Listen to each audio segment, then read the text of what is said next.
लता रानी अपनी 3 विधवा बहुओं के साथ रहती थी।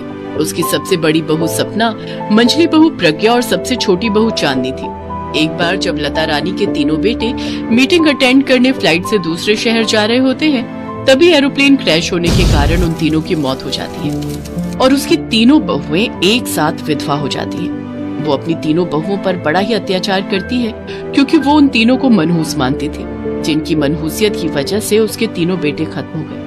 एक सुबह चांदनी के जोर से चीखने की आवाज आती है तो उसकी जेठानियां भागते हुए बाथरूम की तरफ जाती हैं। वो देखती है कि उनकी सास चांदनी का हाथ गर्म बाल्टी के पानी में डुबाकर जला देती है। माँ जी छोड़ दीजिए इसे, ये आप क्या कर रही हैं? इस मनहूस को ये नहीं पता था कि मुझे नहाने के लिए कितना गर्म पानी चाहिए। आज सबक सिखाया तो अब ये जिंदगी भर नहीं भूलेगी। इस महारानी ने खूब गर्म पानी कर दिया था। अब इसके साथ तुम सबको भी पता चल जाएगा कि ज्यादा गर्म पानी करने का अंजाम ये होता है। लेकिन माँ जी ये तो गलत है ना, बेचारी चांदनी को कितना दर्द हो रहा होगा और आखिर उसने गर्म पानी कर भी दिया तो आप उसमें ठंडा पानी मिलाकर उसको नॉर्मल कर लेती ना। अच्छा, तो अब तू उसकी तरफदारी करेगी और मुझे ज्ञान देगी? माफ करना माँ जी अगर हमने कुछ ज्यादा ही बोल दिया हो, लेकिन आखिरकार हम भी तो आपकी बेटियों जैसी हैं। भले ही भगवान ने हमें आपकी बहुओं के रूप में भेजा है, लेकिन आखिरकार एक माँ अपने बच्चों के साथ ऐसा कैसे कर सकती है? एक बात तुम तीनों की तीनों कान खोलकर सुन लो। मेरे सिर्फ 3 बेटे थे और अब वो तीनों इस दुनिया में नहीं हैं। उन तीनों के अलावा मेरी कोई औलाद नहीं है, समझी तुम? आई बड़ी मेरी बेटी बनने। तुम तीनों मनहूसों की शादी जब से मेरे बेटों के साथ हुई थी, तब से उनकी जिंदगी में कुछ न कुछ बुरा हो ही रहा था। उनके बिजनेस में उनको घाटा होने लगा था, उनकी सेहत ठीक नहीं रहती है। लेकिन सबसे बुरा तो तब हुआ जब वो तीनों एक साथ भगवान को प्यारे हो गए। माँ जी आप ऐसा क्यों कह रही हैं? हमारा भी तो सुहाग गया है। हम तीनों भी तो अपने पतियों से बेहद प्यार करती थी, इसलिए हम तीनों ने फैसला लिया है कि ताउम्र हम शादी नहीं करेंगे और अपने स्वर्गीय पति की याद में ही अपनी सारी जिंदगी काट लेंगे। हम तीनों इसी घर में आपके साथ रहकर आपकी सेवा करना चाहती हैं। मैंने कभी भी तुम तीनों को यहाँ जबरदस्ती रोक कर नहीं रखा। अगर तुम तीनों यहाँ रहना चाहती हो तो रहो, नहीं तो अपने अपने मायके जा सकती हो। और अगर मेरे घर में रहना है तो मेरे मुताबिक ही चलना होगा और मेरा अत्याचार भी सहना होगा। बेचारी तीनों बहुएं सारा दिन घर का कामकाज करती, साथ ही अपनी सास का अत्याचार भी सहती रहती। एक दिन सपना के पिताजी की तबीयत बहुत खराब होती है तो वो अपनी सास के पास जाकर कहती है, माँ जी मेरे पिताजी की तबीयत बहुत खराब है, मुझे उनके पास जाना होगा। अगर तेरा बूढ़ा बाप बीमार है तो मैं क्या करूँ? अगर तेरे कदम इस घर से बाहर निकले तो इस घर के दरवाजे तेरे लिए हमेशा हमेशा के लिए बंद हो जाएंगे। अगर तुझे अपने माँ बाप से रिश्ता रखना है तो रख ले, फिर तेरा इस घर से कोई रिश्ता नहीं रहेगा। माँ जी मेरे साथ ऐसा मत कीजिए, मैं 1-2 घंटे में उन्हें देख कर आ जाऊंगी। 2 घंटे तो बहुत दूर की बात है। अगर तू 5 मिनट के लिए भी यहाँ से गायब हुई तो तेरे लिए इस घर के दरवाजे बंद, समझी? सपना रोते हुए अपने कमरे में जाती है और फूट फूट कर अपनी किस्मत को कोसते हुए रोने लगती है। तभी प्रज्ञा उसके पास आती है और उससे पूछती है, क्या हुआ दीदी, आप रो क्यों रही हैं? प्रज्ञा देखना, मेरे पिताजी की तबीयत बहुत खराब है, लेकिन बात यह है कि मुझे उनसे मिलने जाने देने के लिए मना कर रही है। अच्छा तो ये बात है दीदी, आप चिंता मत करो, मैं कुछ सोचती हूँ। रात को प्रज्ञा जल्दी खाना बनाकर अपनी सास को दे देती है, साथ ही उसमें एक नींद की गोली मिला देती है, जिसे लता को खाना खाते ही नींद आ जाती है और वो अपने कमरे में जाकर सो जाती है। सपना मौका देखकर प्रज्ञा के साथ अपने मायके चली जाती है। उसका मायका उसके ससुराल से 15 मिनट की दूरी पर ही था। थोड़ी देर मिलकर ही वो दोनों वापस घर आ जाती हैं, लेकिन लता की आंख तब तक खुल चुकी होती है और वो उन दोनों को वापस आता देख लेती है और फिर उन दोनों पर चिल्लाते हुए कहती है, सपना तूने मेरे मना करने के बावजूद भी मेरी बात नहीं मानी। वो तो शुक्र है कि मैंने तेरे बाप की तबीयत जानने के लिए तेरी माँ को फोन किया और मुझे पता चला कि तू वहाँ पहुँची हुई है। मैं जानती हूँ माँ जी कि मैंने आपकी आज्ञा का पालन नहीं किया और आपके मना करने के बाद भी अपने पिताजी को देखने गई, लेकिन मैं क्या करती माँ जी, एक बेटी का दिल अपने बीमार पिता को देखने के लिए तरस रहा था और मैं खुद को नहीं रोक पाई। अब मुझे तुम्हारे कोई बहाने नहीं सुनने, अभी के अभी तुम मेरे घर से निकल जाओ। तभी वहाँ चांदनी भी आ जाती है और सपना की तरफदारी करते हुए चांदनी और प्रज्ञा लता रानी से कहती है, माँ जी अगर दीदी इस घर से जाएगी तो मैं भी इस घर में नहीं रहूंगी। माँ जी हमने आपको बहुत प्यार और सम्मान देने की कोशिश की, लेकिन लगता है कि हमारी कोशिश कभी कामयाब नहीं होगी। दीदी बिल्कुल सही कह रही है, आप हमें अपने परिवार का हिस्सा नहीं समझती और न ही हमें अपनी बहू मानती है। इसके बावजूद हम तीनों आपको खुश करने की हर कोशिश करती रही, लेकिन उसके बदले में हमें क्या मिलता है आपसे? अगर तुम तीनों को इतनी ही तकलीफ है तो चली जाओ यहाँ से। तुम तीनों यहाँ रह भी अपनी मर्जी से ही रही थी, और अगर जाना भी चाहती हो तो अपनी मर्जी से जाओ। मैं तुम तीनों को नहीं रोकूंगी, और अगर मेरे घर में रहना है तो मेरा अत्याचार तो तुम्हें सहना ही पड़ेगा। तीनों बहुएं एक साथ वो घर छोड़कर अपने अपने मायके चली जाती हैं। ऐसे ही कुछ दिन बीत जाते हैं। अब लता रानी पूरे घर में अकेले ही रहती थी। अकेले रहते हुए उसे अपनी बहुओं की कीमत समझ आती है, और उसे इस बात का एहसास होता है कि उसकी बहुएं नहीं बल्कि बेटियां थी, जो दिन रात उसकी सेवा में लगी रहती थी और उसके हर एक अत्याचार को सहती थी। मुझसे बहुत बड़ी गलती हो गई जो मैंने अपनी देवी समान बहुओं को इस घर से निकाल दिया। अरे मेरे पास अब दिन ही कितने हैं, बुढ़ापे का शरीर है, आज हूँ कल नहीं। ऊपर वाले ने मेरा पूरा परिवार तो पहले ही खत्म कर दिया। अब जो कुछ भी थी वो मेरी बहुएं ही थी। कम से कम मेरा ख्याल रखती थी, समय पर खाना देती थी। मेरे हर अत्याचार को सहने के बावजूद भी मुझे अपनी माँ ही मानती थी। मैंने जो किया वो बहुत गलत किया। अब मुझे अपनी गलती का एहसास हो गया है। मैं अपनी तीनों बहुओं को आज ही घर वापस लेने जाऊंगी। इसके बाद लता रानी उन तीनों के मायके जाती है और उन तीनों को वापस अपने घर ले आती है। उस दिन के बाद से लता रानी का व्यवहार अपनी तीनों बहुओं के लिए बदल जाता है। फिर वो सभी हंसी खुशी मिलकर एक साथ रहती है और अपने जीवन में आगे बढ़ती है।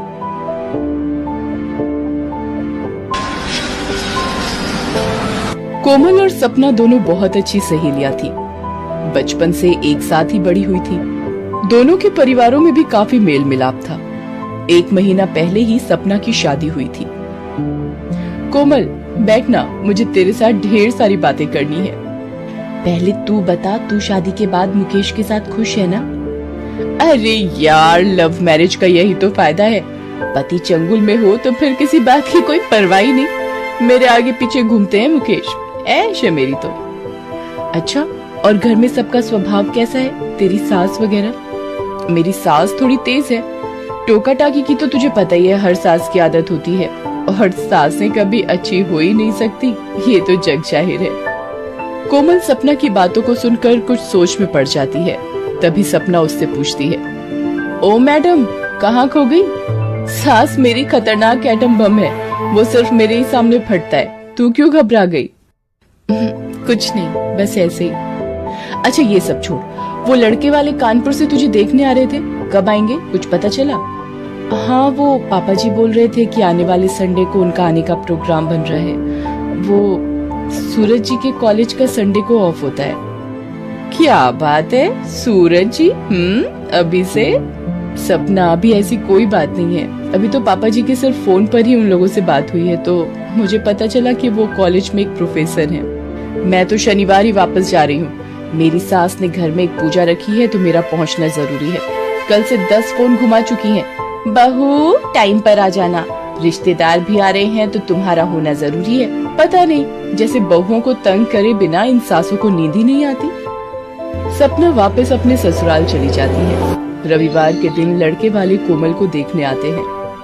अरे जानकी, कोमल को तैयार होने में कितनी देर है? वो लोग आ गए हैं। दीपक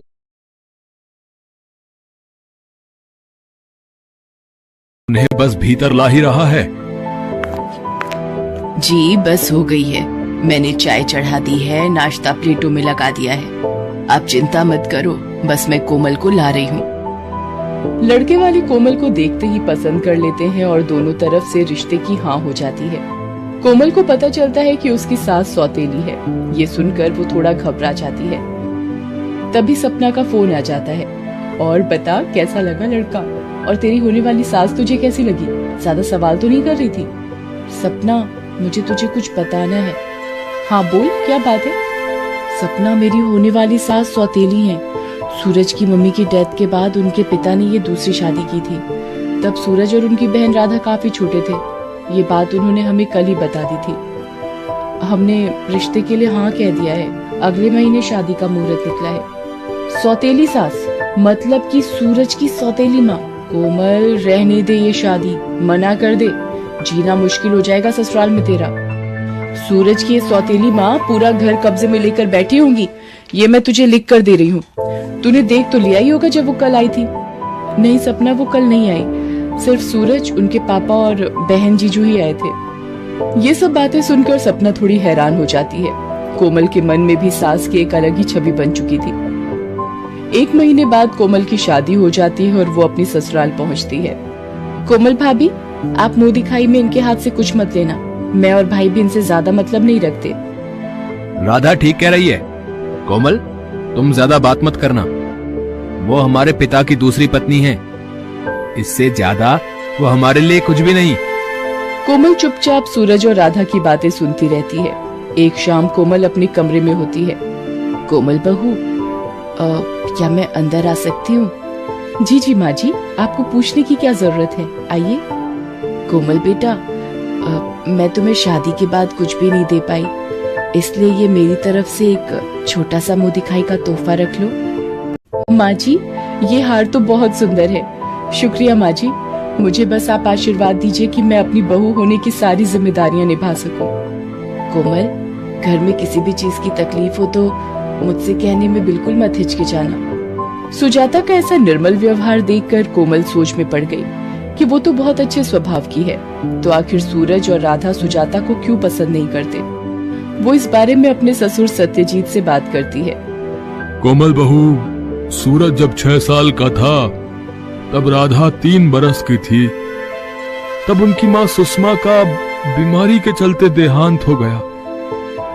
मजबूरी में मुझे सुजाता से दूसरा विवाह करना पड़ा, पर सुजाता ने भी अपनी औलाद न करने का फैसला लिया ताकि सूरज और राधा के लिए माँ के प्यार में कोई कमी ना आ सके। पर इन दोनों के मन में हमेशा ये बात रही है कि सुजाता इनकी सौतेली माँ है। पिताजी, आप बिल्कुल चिंता मत कीजिए। मैं एक माँ और बच्चों के आपसे रिश्तों में दूरियां मिटाने में कामयाब हो जाऊं, ये आशीर्वाद दीजिए। जीती रहो बहू, सदा खुश रहो।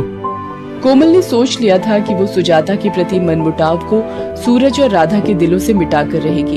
एक दिन, पापा, इसी हफ्ते गोद भराई की रस्म है और मेरी सास ने बोला है कि हीरे के 2 सेट गोद भराई में चढ़ाने जरूरी हैं। बाकी सबके कपड़े, फल, मिठाई और अलग अलग लिफाफे। आप सूरज भैया से बात कर लो कैसे करना है फिर। सत्यजीत सूरज से बात करता है। सूरज भी नौकरी पेशा था तो सैलरी में से इतना सब कुछ निकालना मुश्किल था। कोमल सत्यजीत से कहती है, पापा जी, मैं आपकी कुछ मदद कर सकती हूँ? मेरे ये कुछ गहने, आपको यदि इनसे थोड़ी मदद मिल जाए। नहीं कोमल बहू, तुम अभी अभी नई नई इस घर में आई हो और नई बहू अपने गहने दे, ये मैं कभी नहीं होने दूंगी। और मेरे होते हुए तुम्हें ये सब करने की कोई जरूरत नहीं है बेटा। सुनो जी, ये मेरे गहने, अब तो मैं इन्हें पहनती नहीं हूँ, ये देकर राधा बिटिया के लिए नए सेट बनवा दो। आप आज ही सुनार की दुकान पर चले जाओ, वो इसके बदले नए गहने दे देगा। सुजाता, काश सूरज और राधा भी तुम्हारे इस माँ के प्यार को समझ पाते। पापा जी, वक्त आने दीजिए, वो दोनों भी माँ जी के प्यार को महत्व देंगे। बाकी माँ जी, आप और मैं भी आज बाजार जाकर राधा दीदी की गोद भराई का सारा सामान ले आते हैं। शाम को सूरज ऑफिस से आता है। वो सत्यजीत से कहता है, पापा, मैंने बहुत कोशिश की, शायद कहीं से इंतजाम हो जाए, पर नहीं हो पा रहा। अरे पापा, ये कपड़े, गहने, ये सब कौन लाया? बस बेटा, भगवान के आशीर्वाद से सारे इंतजाम हो गए हैं। अब राधा बिटिया की गोद भराई की रस्म की सारी चिंता दूर हो गई। सूरज कमरे में आता है। कोमल उसे बताती है, सूरज, ये सारे इंतजाम जो आप देख रहे हैं, ये सब माँ जी की वजह से संभव हुआ है। आज राधा दीदी की गोद भराई की सारी तैयारियां उन्होंने ही की हैं। कोमल सूरज को सारी बात बताती है कि सुजाता ने अपने सारे गहने बेच दिए हैं ताकि राधा की गोद भराई में कोई कमी ना आए। ये सब सुनकर सूरज सोच में पड़ जाता है।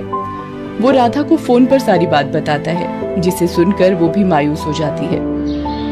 अगले दिन सब राधा के घर पहुंचते हैं। लड़के के मायके के लोग भी गोद भराई की रस्म के लिए आइए। पंडित जी, मैं सबसे पहले अपने होने वाले बच्चे को उसकी नानी माँ का आशीर्वाद दिलवाना चाहती हूँ। सूरज भैया, माँ को लेकर मेरे पास आइए। माँ, चलो, आपकी बेटी आपको बुला रही है।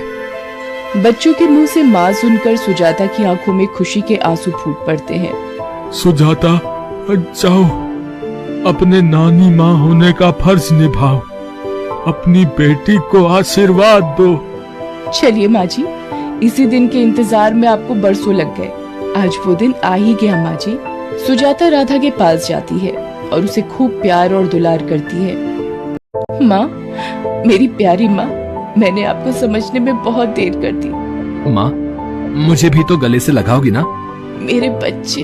राधा के ससुराल वाले भी ये अनोखा प्यार देखकर बहुत खुश होते हैं। राधा की गोद भराई की रस्म बहुत धूमधाम से होती है। सूरज और राधा का व्यवहार भी अब सुजाता के लिए बहुत अच्छा हो गया था। एक दिन, अरे भाई कोमल, शादी के बाद तो तू मुझे बिल्कुल ही भूल गई। और वो तेरी सौतेली सास कैसी है? लगता है कुछ ज्यादा ही तंग करने वाली सास है तेरी, तभी तुझे फोन तक नहीं करने देती। सपना, मेरी सास जैसे लोग लाखों में एक मिलते हैं।